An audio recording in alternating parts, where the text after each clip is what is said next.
শুনেন, দুঃখ সুখের গল্প।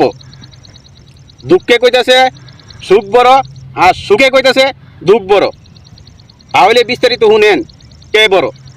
তো সুখে বলতেছে ভাই তুমিই বড়, কারণ পৃথিবীর যত জীব আছে আমারে আহ্বান করে তাদের ভিতরে যাওয়ার জন্য, যে আমার সুখের দরকার, সুখের দরকার, সুখের দরকার।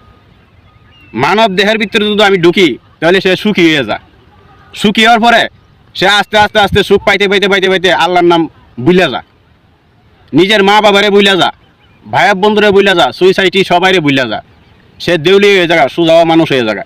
সে নিজের নিজে বড় মনে করে। আর ভাই তুমি দুঃখ, তুমি যার ভিতরে ঢুকো সে যত প্রতাপশালী হয়, সে যদি কষ্ট পড়ে, অভাবে পড়ে, তখন এই কষ্ট অভাবে পড়ে দুঃখে পড়ে আল্লাহর নাম বারবারই জপে, আল্লাহ তুমি আমার এই বিপদকে রক্ষা করো, আল্লাহ তুমি আমার এই বিপদকে রক্ষা করো। মা বাবার দ্বারা গিয়া বলে যে আপনারা আমার লাগে দোয়া করেন। মই মুরব্বীর দ্বারা গ্রামে গিয়া বলে, মহল্লায় গিয়া বলে যে আমি একটা কষ্টে পড়ছি, বিপদে পড়ছি, আমার লাগে দোয়া করেন, আল্লাহ যেন আমার এই বিপদকে তুলে। আপনি অমানুষও মানুষ বানান। আপনি যার ভিতরে প্রবেশ করেন না কেন, এই লোকটাই আল্লাহরে ডাকে, সৃষ্টিকর্তারে ডাকে যে আল্লাহ এই কষ্ট থেকে আমার মুক্তি করেন, এই দুঃখ থেকে আমার মুক্তি করেন। যার কারণে আপনি যার ভিতরে প্রবেশ করেন এই লোক অমানুষ থেকে মানুষ হয়ে যা।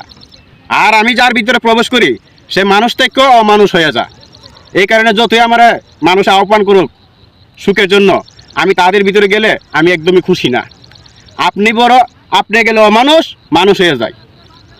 এই কারণেই বলছি যে ভাই আমি যদি সুখ হয়ে থাকি, এই দুঃখ আপনিই বড়।